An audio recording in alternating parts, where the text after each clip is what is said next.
আসসালামু আলাইকুম সবাইকে। সবাই কেমন আছেন? নিশ্চয়ই ভালো আছেন। আমরা প্রথম ব্লগে দেখিয়েছিলাম আমরা অন্য একটা জায়গা যাচ্ছি। আর এই তো ওইখানে চলে আসছি। এটা হচ্ছে আমার বাবার নানার বাড়ি। ওইখানে আমরা সবাই একটু ঘুরতে গিয়েছিলাম। যেহেতু কেন্দ্রের কাছেই ছিল, তাই আমরা ওইখানে ঘুরতে এসেছি। তো তাদের বাড়িতে গেলাম। তাদের বাড়িতে গিয়ে তাদের ঘরটা একটু ঘুরে দেখছিলাম আমরা সবাই। তো এই তো আমরা দেখছি। দেখে একটা রুমে গিয়ে বসলাম একটু। তারপর হালকা নাস্তা করলাম এবং সবাই ওইখান থেকে বেরিয়ে গেলাম। তো আমরা চলে যাচ্ছি আমাদের বাড়ির উদ্দেশ্যে। আমাদের এখানে এগিয়ে দেওয়ার জন্য এসেছে আমার বাবার মামাতো বোন। তো আমরা একটু আর কি ভিডিও করে নিচ্ছিলাম। এই যে বোর্ড দিয়েছি যে এটা আবার দেখাচ্ছিলাম, ওরা বলতেছিল দেখানোর জন্য, তাই। তো আমরা চলে যাচ্ছি। এখানে সুন্দর একটা রাস্তা, সাথে গ্রামীণ দৃশ্য যেমন হয়, অনেক সুন্দর, খুবই সুন্দর, ভাল লাগার মতো একটা দৃশ্য। তো কাকা চলে যাচ্ছে, কাকার পিছন পিছন আমরা যাচ্ছি। যেহেতু আমরা চিনি না, তো কাকাই আমাদেরকে পথ দেখিয়ে নিয়ে যাচ্ছিল আর কি।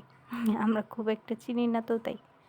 যেহেতু রাস্তাটা অনেক দূরের, মানে সেদিনকার জার্নি করতে করতে আমাদের রীতিমতো পা ব্যথা হয়ে গিয়েছিল, প্লাস পায়ে ঠসা পড়ে গিয়েছে। এই যে এই জায়গাটা খুব সুন্দর ছিল। এই জায়গাটায় ছবি তুললে খুবই সুন্দর হতো, কিন্তু আমাদের হাতে সময় ছিল না, আমাদের অনেকটা পথ যেতে হবে, তাই আমরা আর দেরি করি নাই। আমরাও চলে যাচ্ছি। প্রাকৃতিক দৃশ্য দেখতে দেখতে আমরা চলে যাচ্ছি। রাস্তাটা খুবই শুনশান, ফাঁকা, একদমই কোনো গাড়িও ছিল না। সব গাড়িগুলো ভোটের কেন্দ্রের ওইদিকে ছিল, যেহেতু লোক আনা নেওয়া করতো, তাই।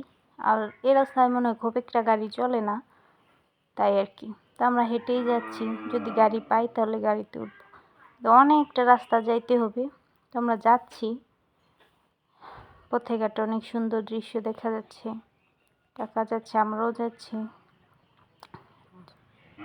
সেরকম একটা মানুষও নেই এদিকে। জায়গাটা অনেক সুন্দর ছিল, মানে খুবই সুন্দর। আসলে আপনারা বুঝতে পারছেন কীরকম সুন্দর। তো সবাই হেঁটে যাচ্ছে, আমরাও যাচ্ছি। সামনে একটা জায়গা ছিল যেখানে খুবই সুন্দর একটা জায়গা। তো সবাই ভিডিওটাতে like, comment, share, follow, subscribe করবেন। যারা ইউটিউব থেকে দেখছেন তারা সাবস্ক্রাইব করবেন, ফেসবুক থেকে দেখলে লাইক এবং ফলো করবেন। তো আমরা চলে যাচ্ছি। এই জায়গাটা আরও অনেক সুন্দর ছিল, খুবই শুনশান, একটু ভয়ঙ্কর, কিন্তু খুবই সুন্দর। তো আমরাও যাচ্ছি। জায়গাটা খুবই সুন্দর ছিল, এখনও মনে পড়ে, মন চায় যাওয়ার জন্য। এত জায়গা পুরাটা হাঁটতে হবে, এটা ভাবলে আবার কষ্ট হয়। তো ঠিক আছে। তো এই তো এটা হচ্ছে মুন্নি, ওরও খুব ক্লান্ত লাগছে, তাই জুতাগুলো হাতে নিয়ে দেখেছে এটা হচ্ছে আমার জুতা। জুতা পরে পায়ে ঠসা পড়ে গেছে, তাই ওরে দিছে এবং মূল জুতাগুলো আমি পরছি। তো ওরও খারাপ লাগছে জুতাগুলো পইরা, এখনও হাতে নিয়ে দেখাইতেছিল।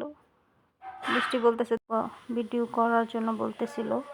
জায়গাটা অনেক সুন্দর ছিল। আমরা বলতেছিলাম অনেকটা ওই সিলেট লাউয়াছড়া জাতীয় উদ্যান দেখতে যে এরকম, মানে সামনাসামনি পুরো এরকম লাগতেছিল, ভেতরের জায়গাটা মানে এইরকম। জায়গাটা খুবই সুন্দর ছিল, ভালো লাগছে। এই রাস্তাটা খুবই সুন্দর, নরসিংদীর মধ্যে, পলাশের মধ্যে এত সুন্দর একটা জায়গা। অবশ্যই যারা এর মধ্যে আছেন, পলাশের মধ্যে, তারা অবশ্যই রাস্তাটা একবার হলেও ঘুরে দেখবেন, খুবই সুন্দর। তো মুন্নি জুতার মধ্যে কি যেন লাগাইছিল, ওইটাই মুছতেছে। আর ওইখানে আমরাও দাঁড়ায় একটু ফটোশ্যুট করছিলাম, এখন আবার হাঁটছি সবাই।